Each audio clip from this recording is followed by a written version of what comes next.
Dalam nama Bapa dan Putra dan Roh Kudus. Bukan main, hebat ya. Perhiasan indah, luar biasa. Saya bangga mempunyai umat Katolik Kimam dengan segala perhiasan ini.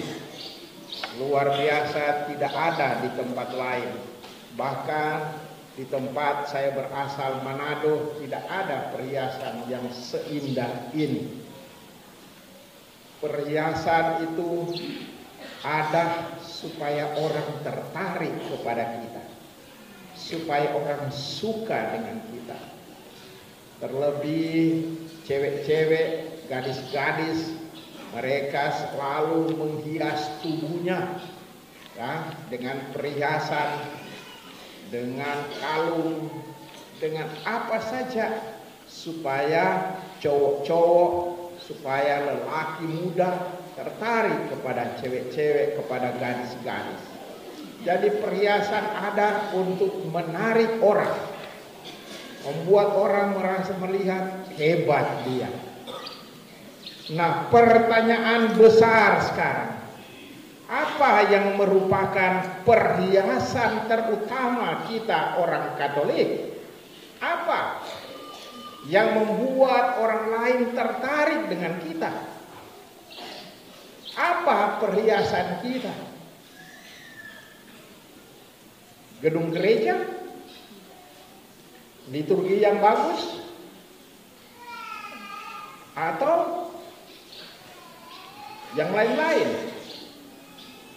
Perhiasan kita orang Katolik supaya orang tertarik dengan kita adalah Roh Kudus. Roh Kudus yang menguasai kita. Siapa dipenuhi dengan Roh Kudus, mukanya indah, mukanya bagus. Tetapi siapa yang dipenuhi dengan roh jahat, mukanya jelek, mukanya menghancurkan, mukanya garang. Karena perhiasan kita adalah Roh Kudus, Roh Tuhan yang memenuhi hati kita, sehingga kita walaupun kita lemah dan terbatas, walaupun kita barangkali tidak punya jabatan, kita orang biasa saja, orang di kampung saja, tetapi karena dihiasi dengan Roh Kudus, maka orang tertarik dengan kita. Kenapa sekarang seringkali orang sudah mulai tidak tertarik dengan orang Katolik? Mengapa? Orang sudah mulai suka pindah agama. Pindah agama. Apalagi kalau diberi uang atau diberi hal-hal lain. Mengapa? Karena apa? Kita lihat orang Katolik pemabuk, ya, koruptor, suka berselingkuh, suka berzina, masih muda sudah berzina, suka akan kekerasan, sehingga orang mulai tidak tertarik dengan kekatolikan karena tidak dihiasi lagi dengan Roh Tuhan,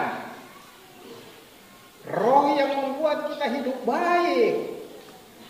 Tadi kita dengar dalam bacaan Injil kata-kata Yesus kepada murid-muridnya, semuanya itu kukatakan kepadamu selagi aku bersama-sama dengan kamu. Tetapi penghibur, yaitu Roh Kudus yang diutus oleh Bapa dalam namaku, dialah yang akan mengajarkan segala sesuatu kepadamu dan akan mengingatkan kamu akan semua yang telah kukatakan kepadamu. Roh Kudus sebagai perhiasan kita. Roh itu menghibur kita. Roh penghibur. Nah, Tapi penghibur yang benar, bukan wanita penghibur. Banyak sekarang wanita penghibur. Nah, di karaoke itu wanita penghibur. Jangan-jangan ada orang kimam di sana. Semoga tidak menjadi wanita-wanita penghibur di mana-mana. Tempat prostitusi banyak wanita penghibur. Roh Kudus penghibur artinya apa? Kita orang Katolik seringkali juga mengalami susah. Ada kekurangan. Kita bukan orang kaya, ada kekurangan. Kita sudah bekerja keras, tapi penuh kekurangan. Kita boleh dikatakan, misalnya suami sudah mencintai istri, berjuang keras, tapi istri mata keranjang. Istri tidak mau mencintai suami. Istri tukang gosip, bicara di mana-mana. Dia ada di lapangan terbang, ada di laut, mungkin ada di pohon-pohon, gosip terus. Barangkali suami, aduh, kenapa saya punya jenis istri begini? Lebih baik saya mau ganti, tapi ya tidak boleh. Menderita, banyak suami menderita, baliknya banyak istri-istri juga menderita. Suami tukang pukul, suami pemabuk, suami malas, suami ya berselingkuh, sehingga istri malu, anak-anak malu. Papa saya jenis papa begini, kalau boleh diganti saya ganti. Banyak yang istri menderita melihat suami-suami yang kasar, tukang pukul dan sebagainya, menderita. Tidak jarang juga kita lihat dalam hidup ini berapa banyak anak-anak menderita karena guru-guru pemalas, tidak bekerja sebagai guru, cuma harap gaji. Selalu guru-guru itu ada di Merauke, main perempuan di sana dengan gaji, atau berkeliaran di sana, tapi tidak mengajar di kampung. Anak-anak menderita karena itu. Tidak jarang anak-anak menderita karena keadaan guru-guru. Tapi tidak jarang juga rakyat menderita karena kepala-kepala desa yang makan uang rakyat. Dana desa dimakan. Terima dana desa di Merauke, mereka pakai dana desa untuk masuk karaoke, untuk tambah istri-istri di sana. Sesudah tidak ada, baru pulang ke kampung. Kurang ajar ini kepala-kepala desa ini. Kalau saya tahu, saya lapor polisi supaya mereka ditangkap dan dimasukkan dalam penjara. Karena memakai dana desa untuk kepentingan pribadi. Banyak di sini. Saya akan minta pastor-pastor untuk lapor kepada uskup. Siapa kepala desa yang memakai dana desa tidak benar. Karena itu rakyat punya uang. Rakyat menderita karena pejabat-pejabat yang tidak benar. Ya. Sehingga dana desa dipergunakan secara salah. Tapi juga berapa banyak orang menderita karena BLT. Ya. Sebenarnya bantuan itu khusus untuk supaya negeri maju.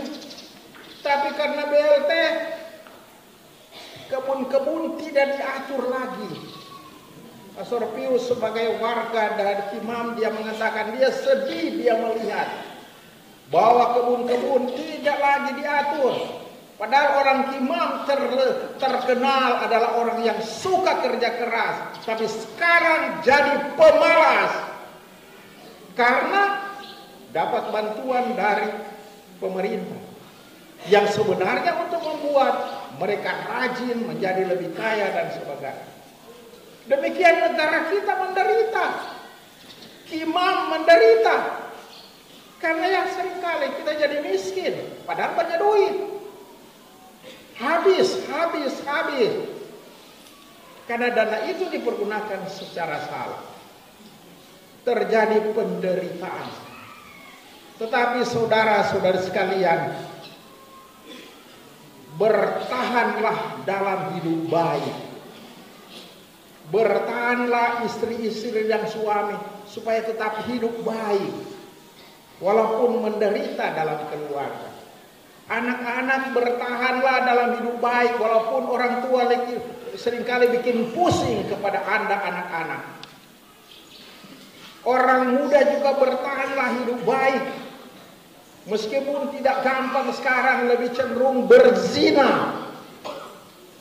Masih anak SMP, SMA sudah tidur bersama di bawah pohon dekat laut, sehingga kalau anak lahir namanya mangga karena terjadi di bawah pohon mangga. Atau terjadi di pinggir laut, namanya apa? Ikan apa? Ikan apa? Gastron. Sehingga Pastor Sil mempermandikan anak itu, aku mempermandikan engkau gastron. Karena lahir di pinggir laut, bersinar di pinggir laut. Anak-anak muda, bertahanlah hidup baik sebagai orang Katolik. Jaga perhiasan kesucianmu, perhiasan kekudusanmu. Jagalah Roh Kudus yang menghiasi dirimu. Memang menderita, tetapi kita dengar tadi, Roh Tuhan, Roh yang menghibur kita. Kita dihibur oleh Roh Tuhan. Ketika kita mengalami penderitaan, kita bertahan dalam penderitaan. Dan saudara-saudara sekalian yang terkasih, tadi kita dengar bahwa Roh Tuhan mengingatkan dan mengajarkan segala sesuatu yang diajarkan oleh Kristus. Roh Tuhan mengingatkan, cuma kita sudah mulai kepala batu, tidak mau mendengarkan suara Roh Kudus dalam hati kita. Roh Kudus dalam hati kita mengatakan, buat baik, jangan berzina, hidup baik, jangan salah jalan. Tapi kita tidak mau dengar suara Roh Kudus. Karena tidak masuk-masuk gereja, bagaimana mau dengar suara Roh Kudus? Tidak pernah sembahyang, bagaimana mau dengar suara Roh Kudus? Yang didengar adalah suara Roh Kudus, bukan suara Roh Kudus. Roh itu mengingatkan kita akan ajaran Yesus, terlebih cinta kasih. Orang yang dipenuhi dengan Roh Kudus, hati nuraninya tajam. Tetapi orang yang dipengaruhi orang jahat, hati nuraninya tumpul. Sekarang makin tumpul hati nurani manusia.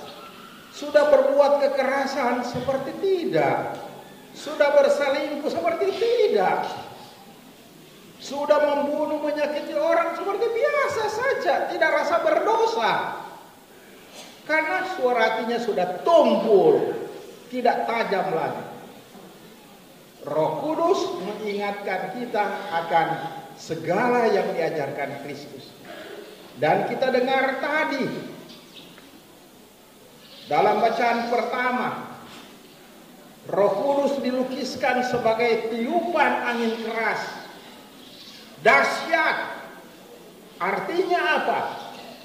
Roh Kudus mengalahkan segala tiupan-tiupan keras di dunia ini. Dikalahkan oleh Roh Kudus. Siapa yang dipengaruhi Roh Kudus jangan takut menghadapi tantangan-tantangan dalam hidup ini. Jangan takut. Kita bisa menghalau bencana-bencana kalau kita dipengaruhi Roh Kudus. Tapi ya, roh setan yang mempengaruhi, karena itu ada COVID, karena itu ada penyakit-penyakit sekarang. Karena apa? Ya bodoh, mabuk, akhirnya sakit.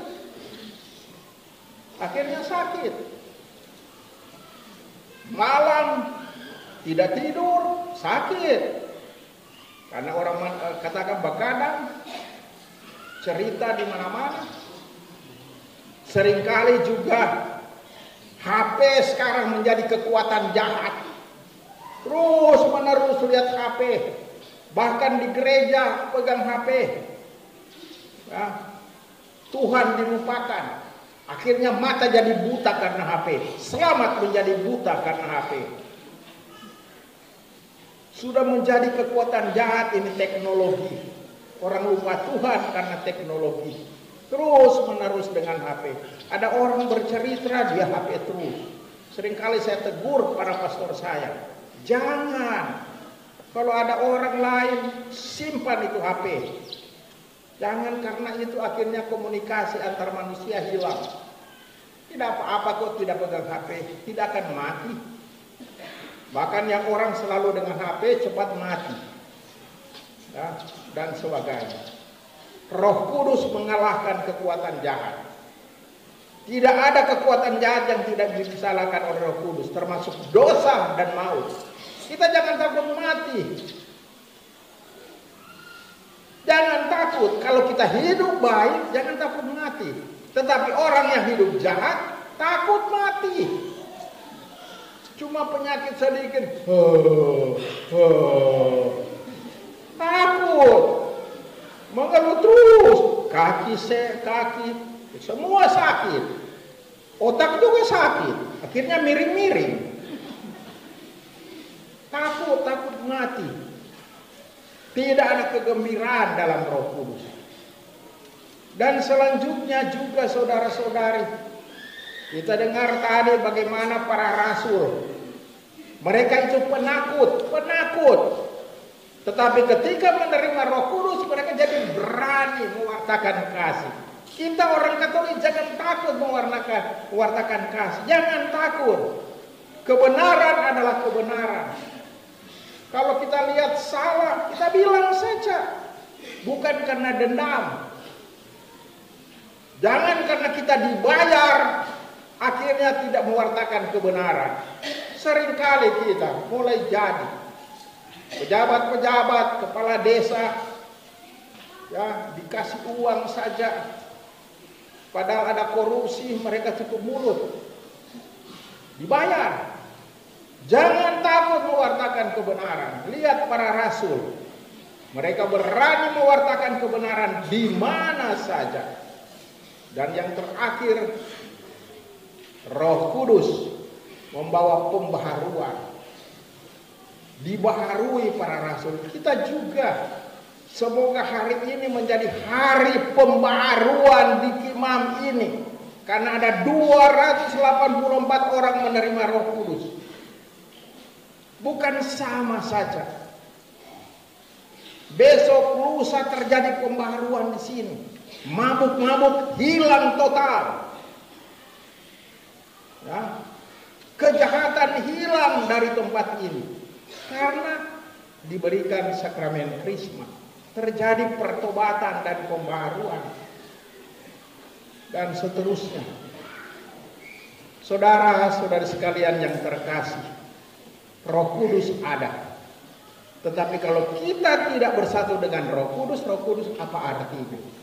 Dan bagaimana kita bisa bersatu dengan Roh Kudus? Datang ke gereja, berdoa. Hanya orang yang suka berdoa, dia bersatu dengan Roh Kudus. Hanya orang yang suka merayakan Ekaristi, dia bersatu dengan Roh Kudus.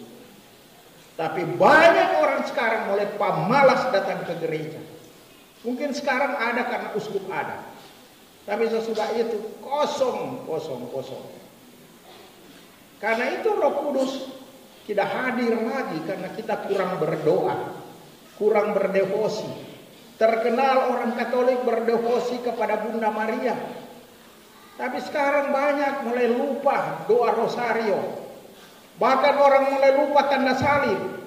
Malu tanda salib. Bahkan dia tanda salib di pantat saja. Atau di paha saja. Takut orang tahu dia Katolik. Nah, kita harus berdoa supaya Roh Kudus ada dalam hidup.